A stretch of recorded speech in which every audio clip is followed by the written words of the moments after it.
E eu tenho uma palavra de Deus no meu coração para compartilhar com vocês e quero falar sobre gratidão, até porque quando Deus colocou esse texto no meu coração, ele nem é um texto que existe esta palavra dentro do texto gratidão, o texto que a gente vai ler. Mas eu comecei a pensar e o Espírito Santo começou a ministrar ao meu coração sobre isso, sobre gratidão e aí eu acabei entendendo, esse é o mês da gratidão, né? É o mês do Thanksgiving. Então, eu quero, inclusive, te desafiar a fazer um exercício. Faça um exercício de, nesse mês, tentar ser mais agradecido. Faça um exercício de, nesse mês, tentar não reclamar. Sabe? Não evitar você mesmo falar das coisas, das dificuldades, num tom de reclamação, num tom talvez de ingratidão. Então vamos meditar um pouco sobre gratidão. Lucas capítulo 12, verso 13.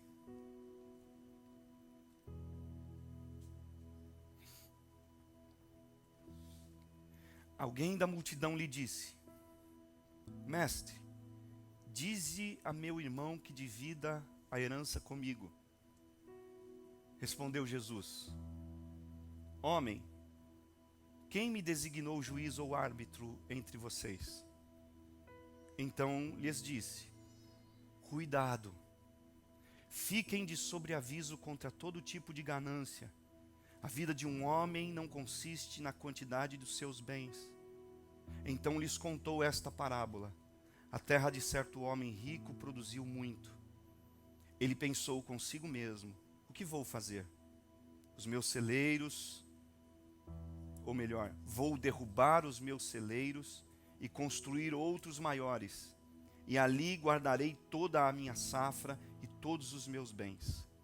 E direi a mim mesmo: você tem grande quantidade de bens, armazenados por muitos anos. Descanse, coma, beba e alegre-se.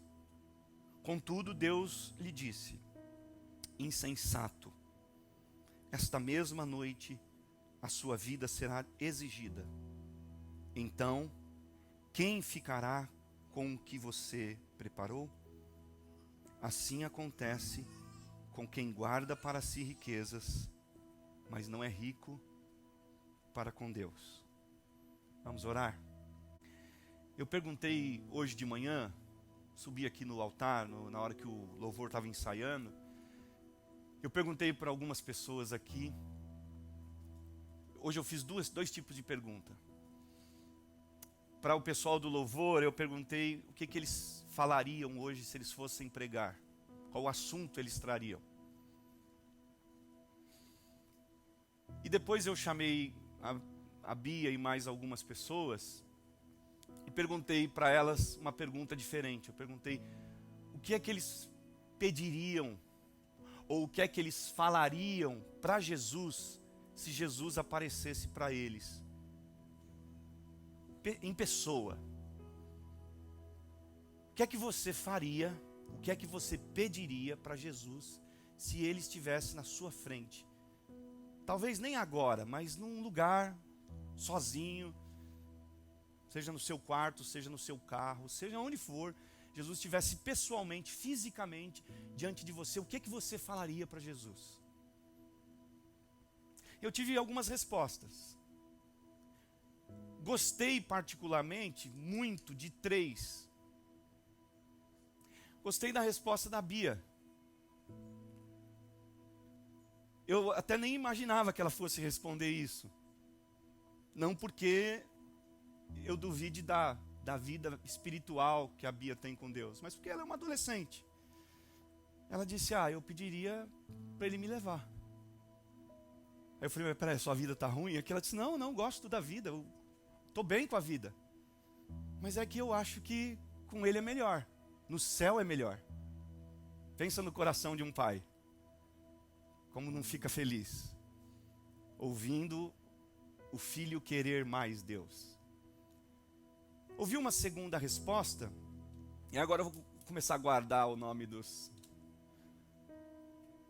dos entrevistados, só por questão de não constrangê-los. Eu ouvi uma segunda resposta, a pessoa disse assim: pastor, é muito difícil, eu pediria para ser salvo. Eu disse: mas peraí, você já não é salvo? A gente já não tem certeza da salvação, você não foi discipulado? Ele disse: não, eu tenho certeza, mas aqui a vida, né, é complexa demais. Então, e ele entendeu isso, esse conceito. Eu achei interessante também. Muito interessante a resposta. Porque por mais salvação garantida que a gente tenha, aí eu falei, talvez Jesus vai te perguntar: salvo do que você quer ser? E aí talvez a gente vá dizer a ele as áreas e as razões pelas quais a gente deseja ser salvo. Mas eu gostei muito de uma resposta que a Renata me deu aqui. Ela me disse: eu falaria sobre direção. Foi mais ou menos isso que a Renata falou. Ela disse: eu falaria sobre direção, sobre Deus dirigindo os nossos caminhos. E eu achei interessante isso, porque daí não era a pergunta que eu tinha feito para ela, o que ela falaria para Jesus, é o que ela falaria para vocês. Ela falaria sobre direção. Mas talvez fosse esse o pedido que eu faria para Deus. O pedido que eu faria para Jesus. O que você falaria para Jesus? O que você pediria para Jesus?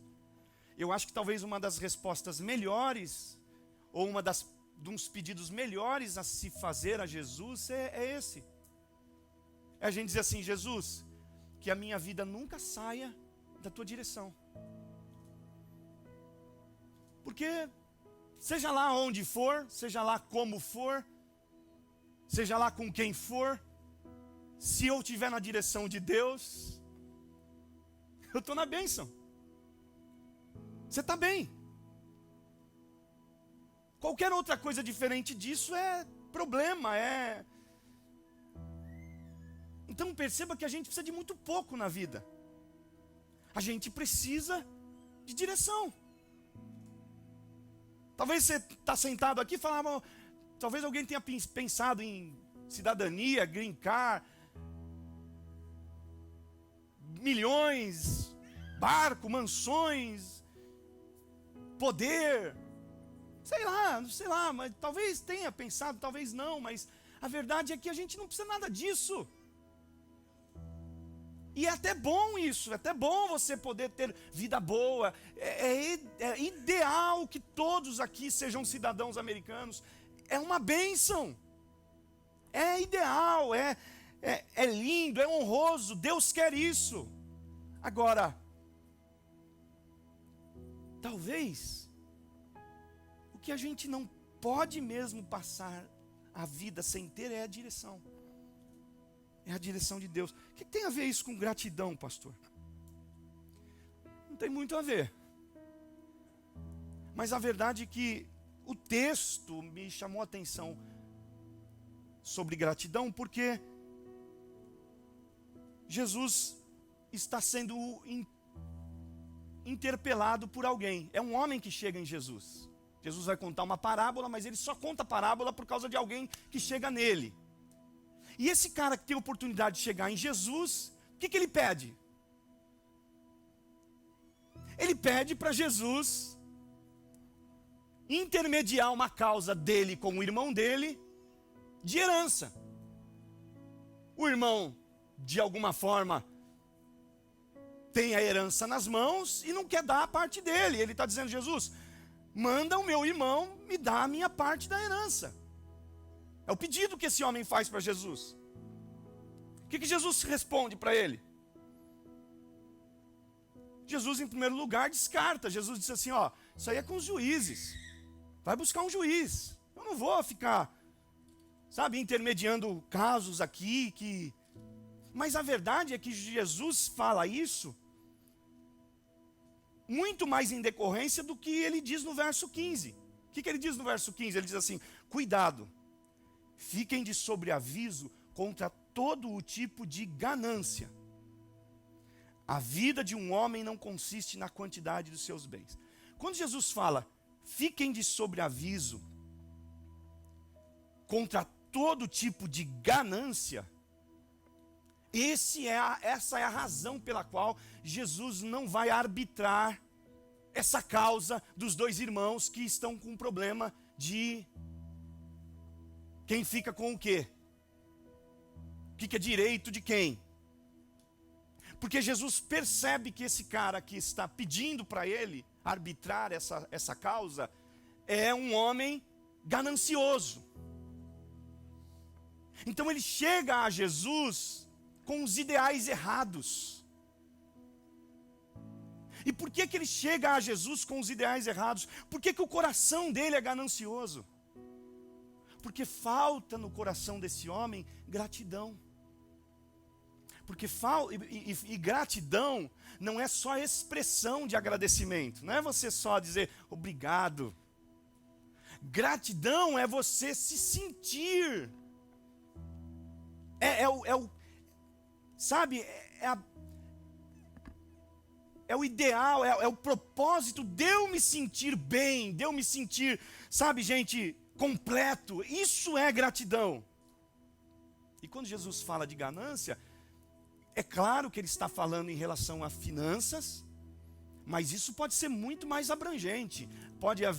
A gente pode pensar na ganância no quesito ministerial, para quem serve a Deus numa igreja. A gente pode pensar na ganância financeira, pode pensar na ganância no quesito ao sucesso, à fama, pode pensar na ganância no que diz respeito a relacionamento, certo?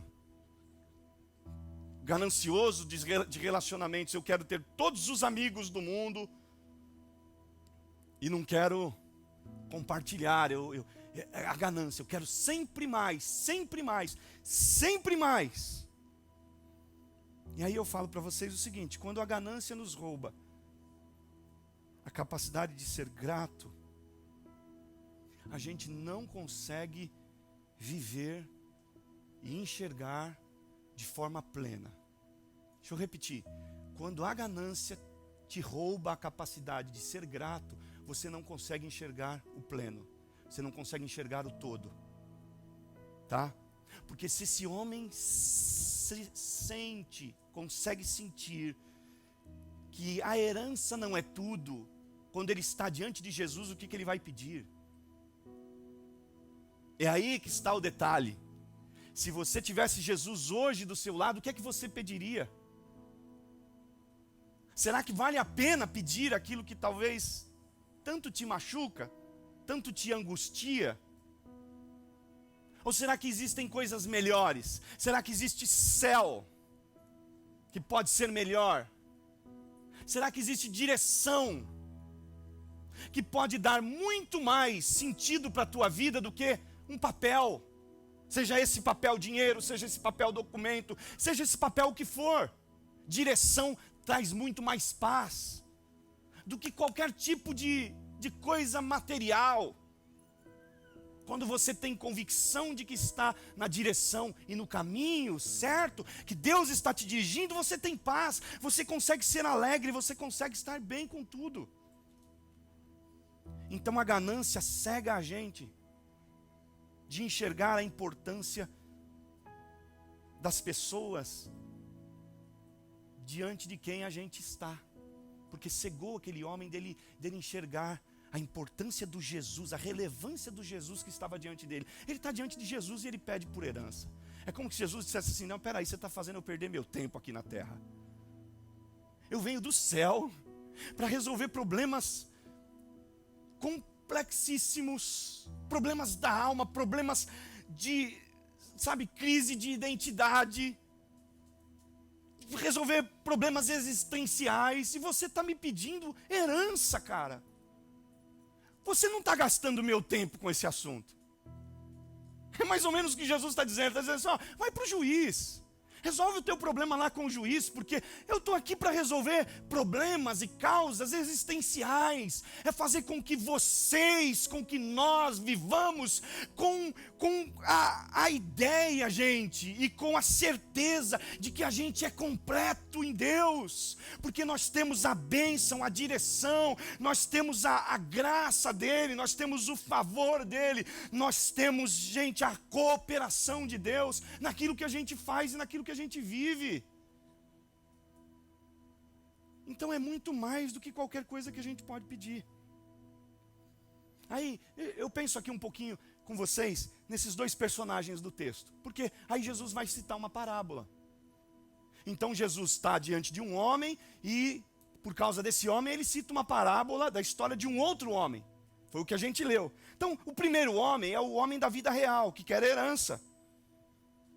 E herança aqui, ó, diga-se de passagem, que é bem não diretamente conquistado, certo? Não é isso que é herança? É um bem que você não conquistou diretamente. Você pode, por que não conquistou diretamente? Porque você pode ter conquistado indiretamente. Por exemplo, eu trabalho desde os 12 anos numa empresa familiar. A empresa era do meu pai. Deus abençoou meu pai, prosperou. Ele teve e fez uma estabilidade. Ele tem um patrimônio. Então, automaticamente, sou filho, sou herdeiro. Mas eu tenho uma responsabilidade indireta. Eu também trabalhei. E eu era do modelo antigo, eu não tinha salário. Tinha pão na mesa, tinha comida, tinha roupa no corpo. Mas não tinha salário.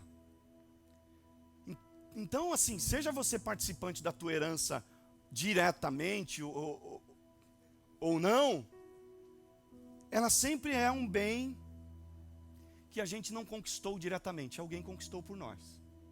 Porque a verdade é que eu ajudava, mas o mérito todo era Deus na vida do meu pai. Então eu tenho pouco mérito aí. Eu sou um coparticipante. Então a gente, pensando nesse homem da vida real, que está diante de Jesus, a gente entende que muitas vezes a gente está perdendo tempo com coisas que nem são diretamente nossas, que não são o nosso DNA, que nem faz parte da tua agenda de verdade, e você está perdendo tempo. Por quê? Por causa da ganância, por causa da falta da gratidão. A gente perde tempo com coisas que nem dizem respeito a nós, que nem são assim, sabe, tão relevantes para a gente. É o homem da vida real, ele está diante de Jesus querendo resolução com essa causa da herança, mas esse negócio nem é dele, ele nem trabalhou por isso. O pai dele deixou para ele, ou o avô, seja lá quem for. E agora isso está perturbando a vida desse homem. E a verdade é que é isso. Quando a gente deixa o nosso coração cair e entrar pelo caminho da ganância, a gente perde tempo com coisas que não dizem respeito a nós, diretamente falando. Então, é como que se Jesus estivesse perguntando: achei que diante de mim você falaria coisa relevante. Exemplo desses queridos que falaram para mim hoje. Salvação, direção, céu, Jesus. A ganância faz com que a gente retenha quando a ordem é dar. Certo? A ganância faz com que tudo na minha vida seja a busca da herança. Até a busca a Jesus é uma busca indireta. A ganância faz isso. Porque esse homem está buscando Jesus. Aí alguém diz assim: não, esse cara está fazendo certo, ele está buscando Jesus. Mas ele está buscando Jesus indiretamente. Diretamente ele quer a relação com a herança. A relação dele não é com Jesus, a relação dele é com a herança. E a gente pode estar diante de um laço, de um perigo que é esse. Quando a gente faz de Jesus um meio para a gente alcançar alguma coisa. Quando a gente faz de Jesus uma busca indireta, porque o nosso propósito é outro. E a gente precisa entender isso. Jesus falou isso. Ele disse assim: vocês me buscam pelo pão que eu dou para vocês e não por aquilo que eu sou. Jesus fala isso, João escreve isso. Vocês vêm atrás de mim, vocês me buscam é pelo pão, porque no deserto, aquele povo faminto ia atrás de Jesus pelo pão. O pão era bom, gente. Imagine um pão do céu. que se multiplica assim, ó, nas mãos dos discípulos. Deve ser um negócio maravilhoso. Um peixinho daqueles que Jesus multiplicou, que Jesus fez com que as pessoas fossem alimentadas. Devia ser bom demais. Agora, quem vive gratidão, quem vive a ganância, ele faz isso, ele busca Jesus de forma indireta. Quem vive gratidão tem facilidade, em primeiro lugar, de doar, de entregar-se. Quem vive gratidão busca Jesus simplesmente pelo que ele é e não por aquilo que ele faz. Quem vive gratidão busca isso. Você já pôde hoje de manhã, diante dessa mesa que representa a entrega de Jesus na cruz por você. Será que você já pôde? Se você não pôde, eu vou pedir, feche os seus olhos agora. Fale uma palavra de gratidão para Jesus. Diga a Ele, obrigado, Jesus, por ter morrido por mim. Diga para Jesus que você ama Ele. Diga, Jesus, eu te amo.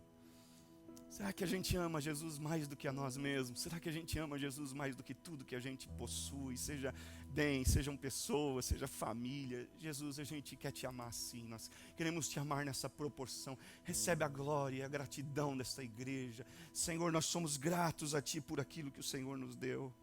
Nós somos gratos por aquilo que o Senhor também faz. O segundo homem já não é mais o homem da vida real, mas é o homem da parábola.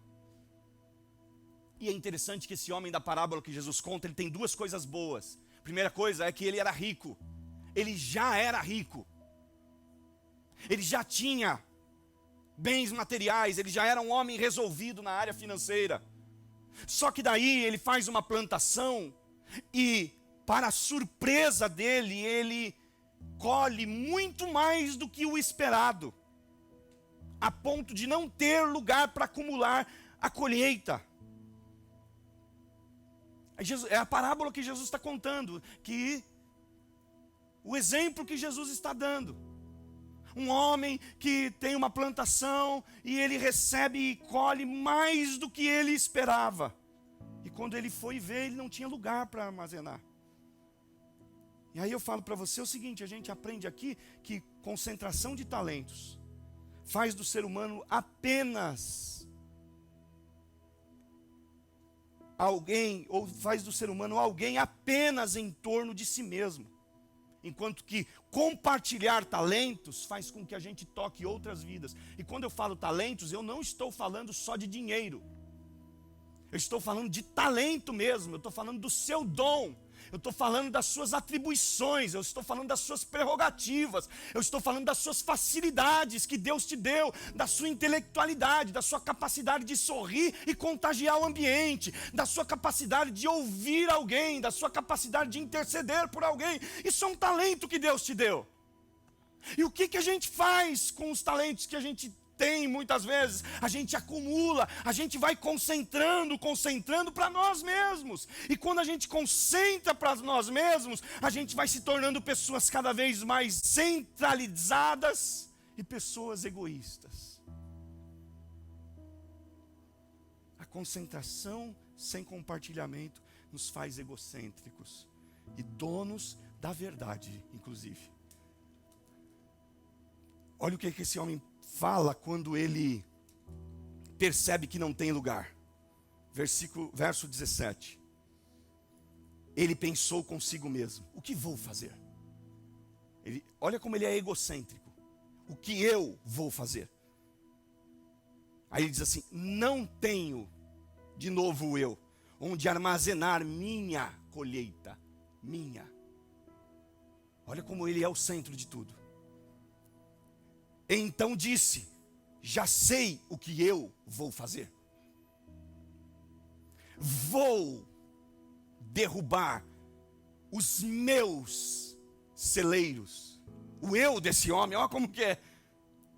E construir outros maiores, e ali guardarei toda a minha safra e todos os meus bens.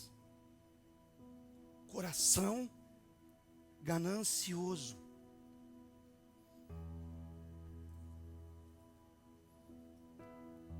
E aí ele diz por último: e vou dizer para mim, alma, descanse, coma beba, alegre-se. Você é sortudo demais, eu sou sortudo demais na vida, eu sou bem resolvido demais na vida, e os outros que se explodam, a minha vida está boa demais. Jesus falou, isso é um sinal de egoísmo, que pode trazer riscos para a tua salvação, para o teu futuro eterno, para a tua vida espiritual. Sabe por quê? Porque todo o projeto onde Deus e os seus valores não forem priorizados, serão projetos que nos custarão, no mínimo, a ausência de Deus. Anote isso. Todo o projeto onde Deus não for priorizado na sua vida, é um projeto onde Deus também não está presente. Está afim de pagar para ver? Será que a gente está afim de viver isso? Ah, o meu projeto, o meu ideal, o meu sonho. E Deus? E é como se Deus dissesse assim, tá bom, é o teu, vai sozinho. Será que eu estou afim de pagar para isso? Para viver o meu? Você acha que eu, como pastor, não tenho também os meus sonhos, os meus ideais? Você acha também que eu não sou tentado a ser egocêntrico? Você acha também que eu não sou tentado a ser egoísta? Talvez não de compartilhar coisas, talvez não de compartilhar o evangelho, mas de falar, não, eu preciso cuidar de mim um pouco. Eu preciso olhar para mim um pouco. Nós não fomos chamados para olhar para nós, nós fomos chamados para olhar para Jesus. Nós não fomos chamados para cuidar da nossa causa própria, nós fomos chamados para cuidar da causa de Deus, porque quando a gente vive a causa de Deus, Deus cuida da nossa vida. O povo de Israel estava quietinho lá sendo escravos, e muitos deles inclusive reclamaram isso. Eles estão dizendo, a gente estava bem como escravo, o que é que Deus foi tirar a gente do nosso canto, da nossa escravidão? Sabe por quê? Porque Ele tem projetos mais excelentes e extraordinários para a gente. E alguém está dizendo assim, mas agora a gente está sofrendo no deserto, lá a gente estava sendo escravo no Egito, no paraíso. Não importa se o deserto tem sofrimento ou não, o que mais importa e que eles não perceberam é que no Egito eles eram sustentados por uma comida de um ímpio, de um faraó que exigia deles em troco a vida deles, e agora eles estão sendo sustentados por Deus no deserto, e a única coisa que Deus está querendo com eles é uma relação de amizade, de amor, é uma relação de dependência. Perceba que eles são escravos no Egito, e lá eles comem em troco da vida. No deserto, eles são livres e comem em troco de uma relação de amor e de fé. Eu estou indo para o lugar onde Deus está dirigindo a minha vida. Não tenha projetos na sua vida que Deus não esteja como prioridade. Direção é a palavra de um coração que vai ser grato. Quando você percebe que Deus está na direção da tua vida, você consegue ser grato. Porque Paulo disse em 1 Tessalonicenses 5,18, em tudo dai graças, pois esta é a vontade de Deus para convosco em Cristo Jesus. Perceba que Paulo não está dizendo por tudo dai graças, ele diz em tudo, ou seja, em todas as ocasiões, tá? Porque às vezes é difícil dar graças pelas coisas que não são tão legais, não é verdade? Às vezes é difícil a gente agradecer por coisas que a gente não está fazendo bem. Porque como eu vou dar graça, pastor? Você é louco? Não. A Bíblia diz em tudo, porque a verdade é que talvez as coisas que estão me envolvendo, me afetando e me cercando não são boas, mas eu consigo entender que a minha vida está na direção de Deus, então eu dou graça. Vai dando graça, irmão. Coloca a sua vida na direção de Deus e vai dando graças, vai dando graça. Deus quer mais gratidão da gente, Deus quer mais gratidão da gente. Você fala assim, mas não tá significando muita coisa, não está me fazendo bem, está me machucando, mas a minha vida hoje está na direção de Deus. Então, se está na direção de Deus, dê graças, agradeça mais, bendiga mais Ele, porque Ele é aquele que cuida e aquele que dirige-nos. Aqui sejamos gratos. Aqui entendamos esse propósito da gratidão. E eu estive pensando aqui que a pergunta de Jesus, no final dessa passagem,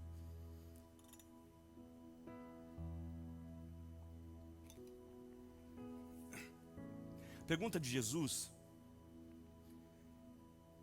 não é sobre onde ficarão os bens. Porque esse homem fez o quê? Ele fez armazéns. Ele fez novos warehouses. Falou, vou guardar tudo lá dentro. Aí Jesus disse para ele, no final, contudo Deus lhe disse, insensato, essa mesma noite a sua vida será exigida. Então quem ficará com o que você preparou?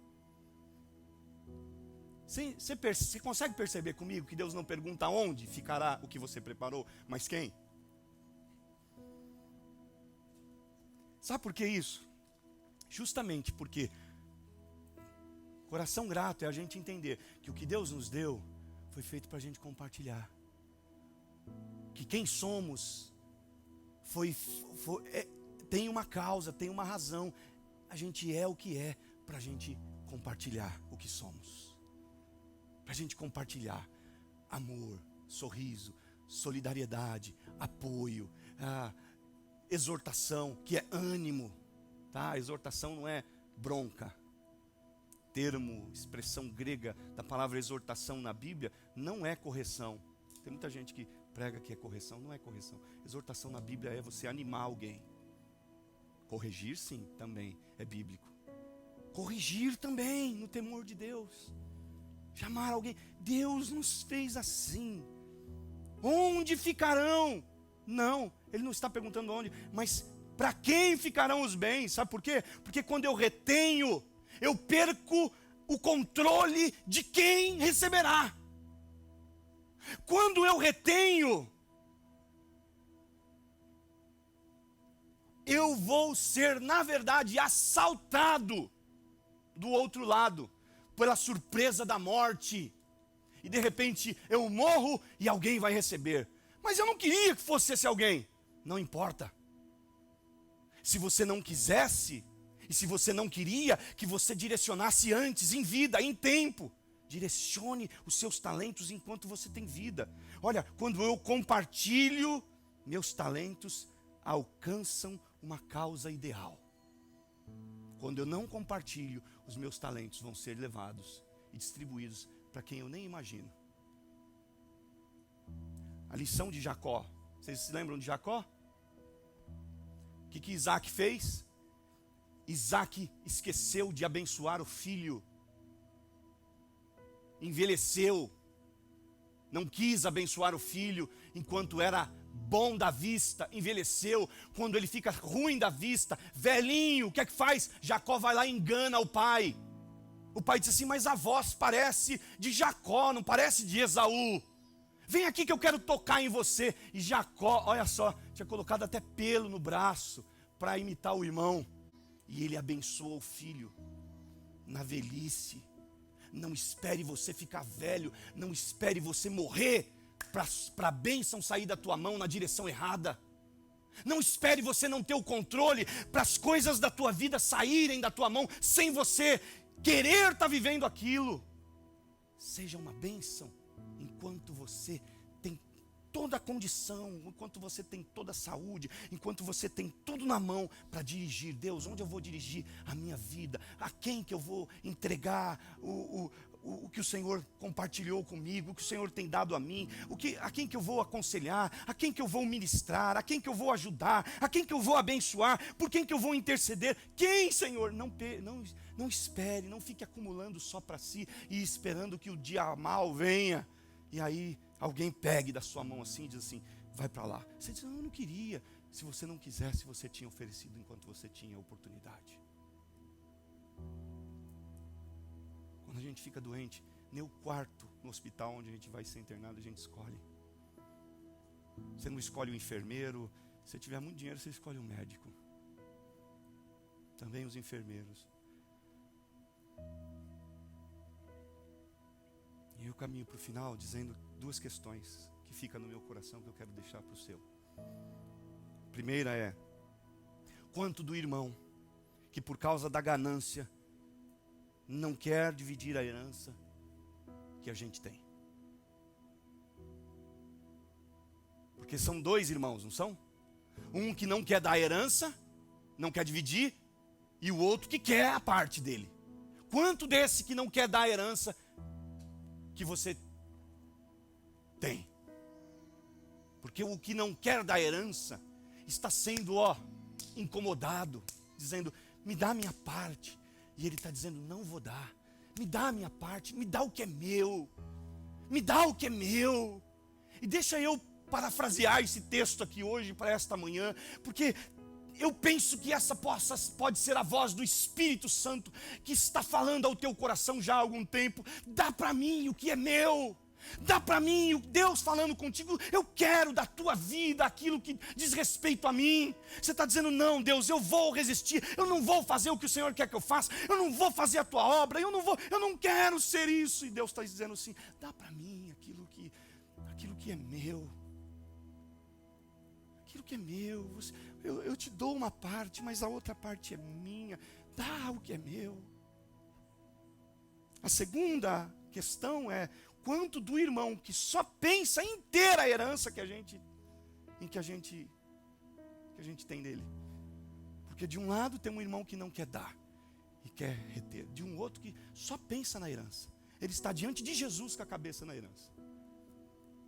Você vem para a igreja, está no culto e está pensando lá, naquilo que está roubando a tua vida, roubando o teu futuro, roubando o melhor de Deus na tua vida. Você está pensando nisso? Quanto é do segundo irmão que a gente tem, que a gente é? Estou buscando a Jesus, mas eu estou buscando a Jesus porque Ele vai me dar o que eu quero. Espera aí, esse não é um modelo de Deus. O modelo de Deus é que eu estou buscando a Jesus porque não tem ninguém melhor, não tem porção mais maravilhosa, não tem período num domingo, numa semana melhor do que na casa do Senhor. É bonita a Disney, é bonita a Universal, é bonito Orlando, é bonito a Flórida, é bonito a Costa Oeste, é bonito os Estados Unidos, é bonito Paris, é bonito Amsterdã, é bonito Jerusalém, é bonito Itália, é bonito. Mas não tem tempo melhor do que os tempos onde a gente sente presença de Deus. E não só aqui, às vezes eu estou em casa com as meninas, com a Ana, às vezes a gente está assistindo um filme. Essa semana a gente estava assistindo um filme, eu olhei, a gente estava tudo no sofá, eu disse: Deus, obrigado, eu sei que o Senhor está aqui. Eu sei que o Senhor está aqui, eu sei que isso é Deus que proporciona. Sabe, family time, você consegue ver Deus no seu family time?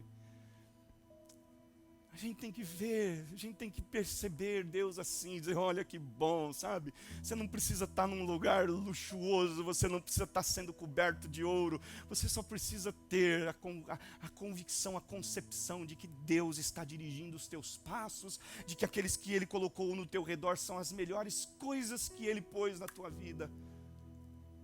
Ontem eu mandei mensagem para algumas pessoas aqui da liderança dizendo: obrigado por você existir, obrigado por você estender a sua mão pela obra de Deus. Sabe por quê? Porque a gente corre demais. Eu sou pastor, eu sei que eu corro demais, às vezes eu esqueço de agradecer. Eu sei que você está fazendo para Jesus, mas talvez alguém se esquece de te agradecer pelo bem que você está fazendo. Eu estou fazendo para Jesus e eu sei que muitas vezes alguém se esquece de me dizer um obrigado por alguma coisa. Então, antes que eu perca tempo, obrigado, gente.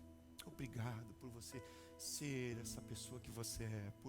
Obrigado por você ter aberto o seu coração para ser alguém de Deus que está compartilhando coisas que Deus está dirigindo em sua vida. Quem que eu quero ser? coração grato ou o coração ganancioso? Que tipo de coração nós vamos ser? O grato ou o coração ganancioso? Não se esqueçam que os dois irmãos, as causas eram diferentes, distintas. Cada um tinha uma necessidade, mas os dois eram gananciosos. Um ganancioso porque não queria dar, e o outro porque só queria aquilo. Só queria receber uma herança.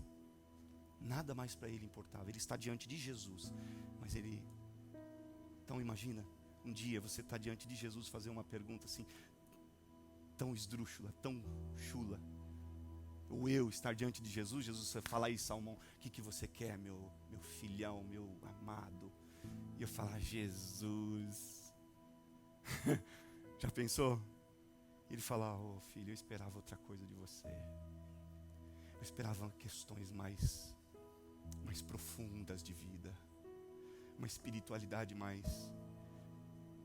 Você já pediu para Deus, para você começar a ter sonhos com Ele? Você já pediu para Deus, para Ele te dar dons?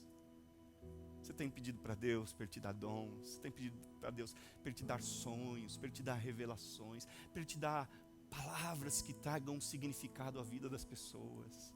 Você tem pedido isso? Será que isso não é muito maior do que coisas corriqueiras, que coisas urgentes aí e emergentes da vida? Será que não é o melhor que Deus tem para a gente? Coisas que fazem com que a gente se aproxime dele. Eu quero isso hoje de manhã. Se você quiser hoje também, eu quero dizer para você, a porta da graça para nos visitar está aberta, porque Deus não envia a palavra sem que ela tenha uma razão e um propósito de efeito. E o propósito de efeito é fazer com que o seu coração hoje de manhã não saia mais uma pedra de ganância, mas saia daqui um coração de carne, quebrantado, grato e amando ninguém mais e nada mais do que Ele, do que Jesus. Você quer isso? Quer sonhar sonhos espirituais? Quer ter propósitos espirituais? Está pronto para isso? Está pronto para dizer, Deus, se o Senhor quiser me levar para a África, se o Senhor quiser me levar para a Ásia, se o Senhor quiser me levar para a Oceania, se o Senhor quiser me levar para a Europa, tem gente que sentiu chamada aí. Se o Senhor quiser me levar para a América do Sul, eu quero estar pronto, porque o meu coração é um coração grato, na concepção e na certeza de que o Senhor faz o melhor. Curva sua cabeça.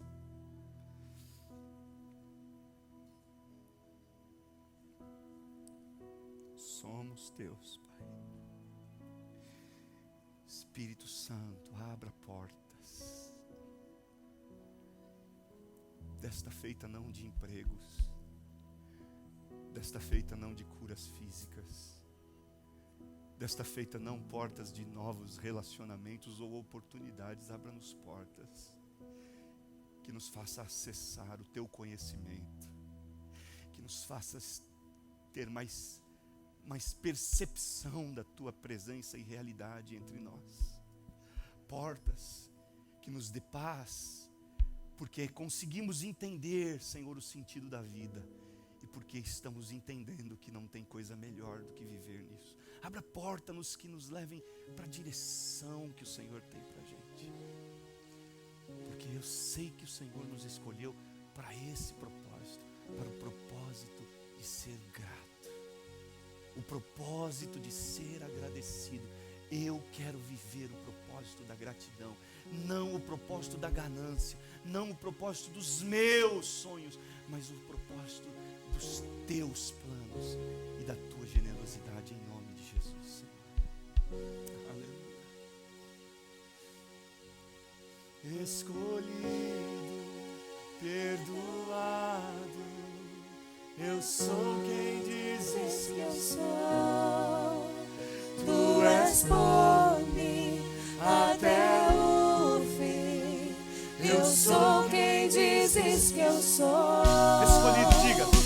Escolhido.